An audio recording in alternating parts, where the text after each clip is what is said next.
Voice of Stockton. For more information on the Voice of Stockton, go to thevoiceofstockton. Oliver, and you're listening to 92.1 KXVS, the Voice of Stockton.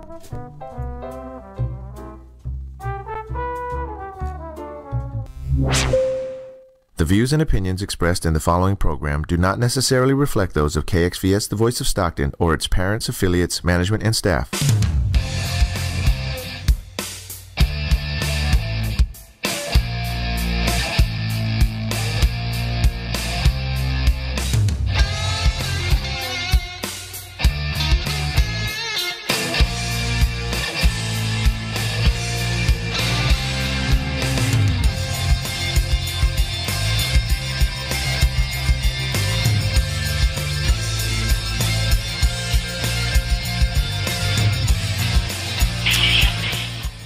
Welcome. This is Jim T. Chong, the Walk Star. You're listening to Walk the Talk on KXVS, the Voice of Stockton. We are here live with a couple of very special people. First off, we have Cesare. She is with Hella Deadass Entertainment. Is that correct? Yes, sir. All right, great. And can you tell us again, how did that name come about? That name came about because I have affiliates in New York. And when I went out there and did some kind of like reconnaissance as far as the music industry goes, one of the things that was prevalent was their use of the term dead ass. And being from NorCal, we have hella out here. It's used virtually interchangeably. The same way we say hella, they say dead ass. So I was just brought them together, hella dead ass, because that's what I want to do, is bridge the gap between the East and West Coast as far as hip-hop music is concerned. Oh, that's great. You know, and we are spanning a couple different generations. I'm representing a little bit of the more mature generation. You're the younger generation. But let me ask you this. I know you deal a lot with music and also in this industry, having your dad also be a producer in the background here. Right. What is it that you see in the music today that is different than of the prior decade? Well, unfortunately, there's a lot less of a message. And that's kind of why I stick with underground hip hop, because for the most part, artists in that genre stay true to what hip hop initially started, which was a way to enlighten people and, you know, spread positivity. So, I mean, I'm not really into the how glamorized the negative aspects of our society have become in mainstream media. Yes, the flyers in here I see are determined. They are determined here. We're batting away the flies here. There's just this one fly, right? It can ruin your whole day. Right. But you know, in terms of the music today, what do you like to stick to primarily? Like I said, if I'm limiting myself to today's music, it's pretty much independent artists. It's not exclusively hip hop, because I do have a lot of local artists that I listen to in other genres as well. But I just generally try to stay away from the mainstream version of music that's more about, you know, glamorizing money and all that stuff and doesn't really have a message. So, I mean, my taste in music is very eclectic. I listen to virtually everything. There's some country songs that are too country for me, but even within that span, there's stuff I listen to. So, yeah, pretty that's wide great. range. Well, it's really good to have you here, and I know you know, next week perhaps we can talk a little bit more about the differences in generation, the taste, the music, the entertainment. Right. And I'm very excited because I just got back also a few weeks ago from Hollywood representing the movie Junkie, and you know, just for Shonda Christensen, and she is the author of that movie, and that was directed by Tim Russ, which again is the Vulcan of Star Trek Voyager, you know, African American Vulcan. Right. A lot of people know him. But we just also released her book called Junkie Broken Wings. It's her own personal story that inspired the movie as well. Nice. And so it's very exciting just to see her really rank up. It's already been ranked up in 3 different categories as a #1 best-selling Amazon new release. And of course, you know, her story is being also broadcast not just here in the U.S. but also internationally as well. So we're going to be ranking that as well. Nice, and so, of course, we have the publisher, a Catapult. You know, we have Catapult Multimedia Publishing, which is my publishing entity, as well as Nicole Nicole Peters, which is with Believe in Your Dreams Publishing. So a shout out to Chandra Christensen. Let's give her a round of applause just for Right on, all Chandra. that great. And you know, a lot of her first movie just talked about somebody that dealt with addiction. She talks about that in her own life, Right. and how overcoming that, she's been able to do something really positive. Of course, the movie has a storyline that is not necessarily based, solely on the book, but Right. But it's going to be very exciting just to see where it goes. It's actually showcased at the Egyptian American Cinematique, which is right off the Sunset Strip near the Hollywood stars Okay, and stuff. yeah. So it's always exactly where that is. Yeah, you know exactly where that is. Okay, so that's great. But we had a great time there. But you know, in terms of entertainment, it takes a lot of talent and gifts. And you know, whenever you do anything in life, you need this one thing. It has an M. You actually brought up the word. It's money, right? Yeah. Now let me ask you this: when you have a lot of money, how many choices do you have? More. That's also M word, right? There's a quote I love. It goes, some people say more money, more problems. I say more money, more options. Oh, I love it. I love it. And money just brings out more of who you are when you have it. Right. You know, the rich people have the same issues as the poor people do. Right. They just deal with it differently. It just brings out who you are. And we say when you have a lot of money, you have, I like that. You have what? More options. More options, of course, options. right? And if you have a little bit of money, how many choices do you have? Less. Yeah, you have less options, right? And if I'm gonna modify mine a little bit here. But if you have no money, what happens? No options. You have no options. Even worse, options are chosen for you. Exactly. And so we really want to make sure that we help people go into this year with a mindset of success, a mindset of how to really achieve what we call the American dream and have the money to do what you want to do. You know, it's funny. I feel like a lot of people that are out in the community have this idea that money is inherently evil. Correct. And that you shouldn't want to be wealthy or successful. And I don't think that's the case. So.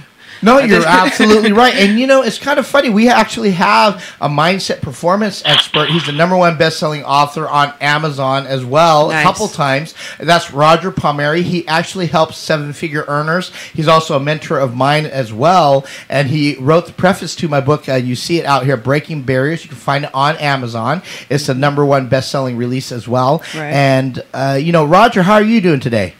Doing terrific, Jim. Always great to speak with you. Hey, always great talking to you. And, you know, I want to talk about just a little bit about what we were talking about, a little bit about money. And, you know, we always talk about a lot of money, a lot of choices, little money, little choices, and no money, the choices are chosen for you, you know? And, you know, did you hear Chesaree's comment about money, what people think about money? Yeah, I did. Yeah. So what do you think about that whole concept that, you know, money is inherently evil? And, of course, we know that biblical scripture. Why don't you go ahead There's and a difference on that? between greed and money in and of itself. That's Yes. true. Absolutely. Greed and money in and of itself. I kind of, I get it, and I've researched this for years. As this is year 40 that I've been on the platform and training. And interesting about money, I personally, and I've shared this with millions of people. I've said, I never really wanted to become rich. I wanted to become wealthy. And people go, why is that? I said, you know what the difference is? And they go, no. And I said, rich people have money. Wealthy people have time. Right. Wow, that is so good. Well, just for the people, it's so true. Just for the people that are listening here, a lot of people do have an interesting relationship with money. They do equate money with probably being greedy and probably being stingy. And what are your thoughts about that, Roger? Well, I like to go back to Scripture in John 10:10. What's the scripture? What's the scripture? So you may live it more abundantly. What's the scripture, I can't find Roger? anything. I have found over 52 passages in the scriptures about abundance and prosperity. Nowhere did I find in there that it's a bad thing to do. Right. That's a great perspective. Absolutely. And Cesare, sometime we're going to have her back, and I know we'll be all conversing together. And Roger, I know Cesare, it represents, as we say, the younger generation, right? The up and coming generation. This next generation is coming up. It's very interesting. She's into a lot of music and very talented, very beautiful woman here. But I just want to ask you, in terms of just setting up next year for the people that are more matured, like our age, our seasoned age, and for people that are a little bit less mature, let's put it that way. No, actually the youth, right? We have Cesare, which is kind of the middle ground, and people that are younger. We can set up 2019 successfully, and every year has its own nuances. And I just want to ask you, you've helped a lot of people, 6-7 figure earners, really achieve their level of success. Mm-hmm. What do you think is different about this year going into the next year than in prior years? For me, is that every October 15th is when I start planning out my following year. So everything goes off my dining room table, and there are all sorts of yellow pads and things that I need to plan out what I want to have in place for 2019. And as I lay those things out, what I always see is that people just don't have some of the readings, and I find this in kind of the millennials. I find them not reading and educating themselves in some of the best work available. Right. As you well know, Zig Ziglar was my mentor from the very beginning, and reading Think and Grow Rich and Psycho-Cybernetics. And so what I see going on is everybody is all in an uproar, not making any political statement one way or the other, but they're all counting on something happening. And whoever gets in there, you got to remember, they're not going to go to bed tonight and go, gosh, I wonder if Jim's going to be okay tomorrow morning. So I kind of put it out there. If anybody's going to save your rear end, it's going to be you. Yourself. So you need to be aware of what's going on, and whatever it is that you're pursuing. So when I wrote the Dream Big, I Dare You book, is that I actually wrote it for people that, and if you talk to them, they'll tell you they have a big dream, but they haven't identified it, that they haven't written it down, they haven't emotionally embraced it, they haven't made it all come to bear. And so what does that plan look like? Right. And it's always going to be in an adjustment of what their belief systems are. That's why I said moments ago about John 10:10, right? That's why I've always believed, anybody can go make money, believe me. Right. And you may get rich, and I know a lot of rich people, but I know very few wealthy people, because the differentiation is rich people have money, wealthy people have time. Yes. Roger, have you read The Alchemist? Absolutely. Yeah, that's one of my favorite books, and that's where I start recommendations for people of my generation, because it does a great job of putting it in that biblical sense and making you realize just how easy it is. And what I love about it is they're talking about actual pennies, like save 1 penny out of every 10. Correct. So everybody has 10 cents. You know what I mean? You can find 10 cents walking down the street. So I recommend The Richest Man in Babylon. That's another great book that provides a formula. Actually, excuse me, that's the one I'm talking about, not The Alchemist. Familiar with Catherine Ponder's the richest man in Babylon. Everything in the prosperity and abundance. She's been one of the preeminent people talking about that. And it's really getting people to realize that whatever it is that they want, they just got to start putting their thoughts out there in the most constructive way possible. And I know for a lot of people, they may think, well, that's easy for you to say, but Jim knows the story. When I started out in my business, I was $300,000 in debt. Oh, wow. And I gave myself 24 months to become solvent, and I did it in 18 and a half months. Right. Yeah. So people go, how do you do that? And I go, oh man, this is a little bit longer than a 3-minute conversation. I hate to cut you guys off, but I do. One of the biggest things that we have to do is start training our minds to think differently about money and get rid of all of the stumbling blocks, which Jim, in his book, in Breaking Barriers, and everybody was making their comments and their storylines about breaking barriers. And we have to break through the old paradigms that that we learned unconsciously from our parents. And I know, Cesare, you have to go here, but any final comments before you head out? I do want to come back and have a conversation with both you guys, Yeah. because I'm a big proponent of ownership and building yourself up. And I need to read his book, but Yeah. I do have to go. Yeah, well, thank you so much for joining us. And I'm just so impressed that, that she's read The Alchemist and The Richest Man in Babylon. It just shows, again, there are people in the future generation that are really looking and starving for real great material. And I think that this generation we're going into is going to be very interesting. But going into next year specifically, can you tell us, how can we set ourselves up with the current environment in terms of achieving the success we want to achieve, Roger? Yeah, I think it really breaks down to identifying, what it is that you want to do for 2019. What path are you on? And then you need to just take the time to take a look into your behaviors. And, most people will always tell you what they don't want. And for contrast purposes, we also have to know what we want. So we have to have a willingness to give up the things that we no longer want, step away from them, and simultaneously we need to have our energy thrust into finding and discovering what it is that we do want, and then start laying out a plan to go and do that every day, just one foot in front of the other. Yeah, I think that's really important. That's a very important concept. Just taking one step at a time, making sure it's planted well, and just move it forward. Yeah, and keep reinforcing it. And one of the things, there are so many different mindset coaches out there, so many different philosophies and stuff. How does somebody choose the right one for them?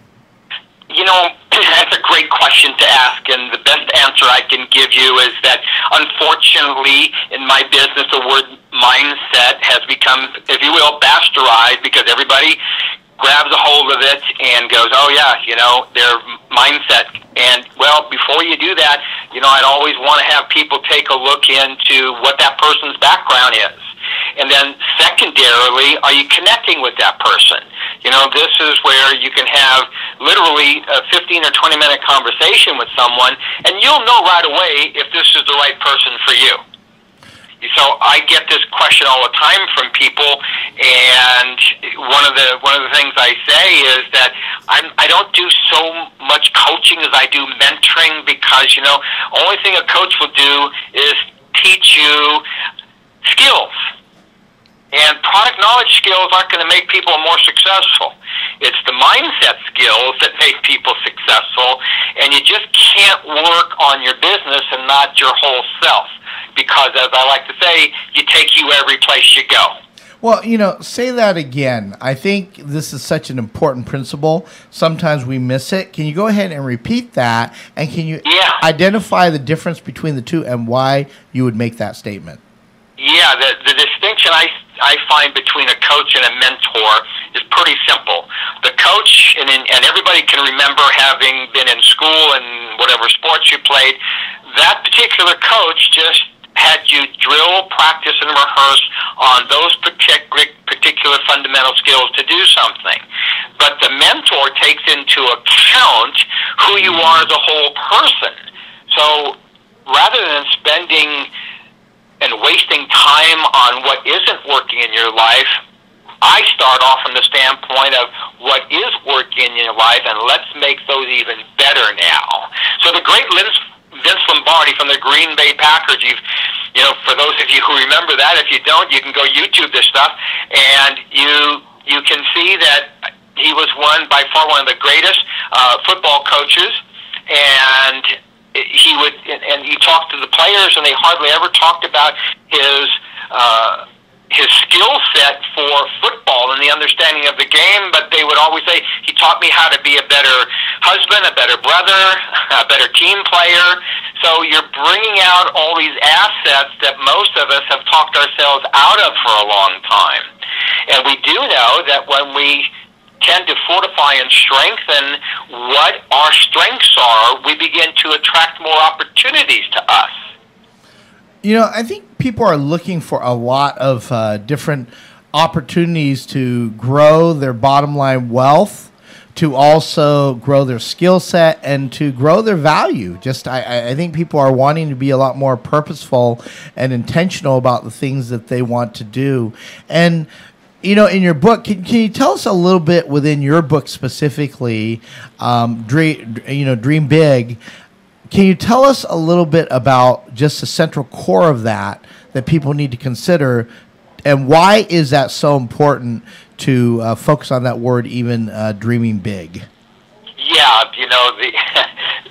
and that's another great question, because the interesting thing is, when we think about dreaming big, and in my book, as you know, I talk about taking the DARE challenge.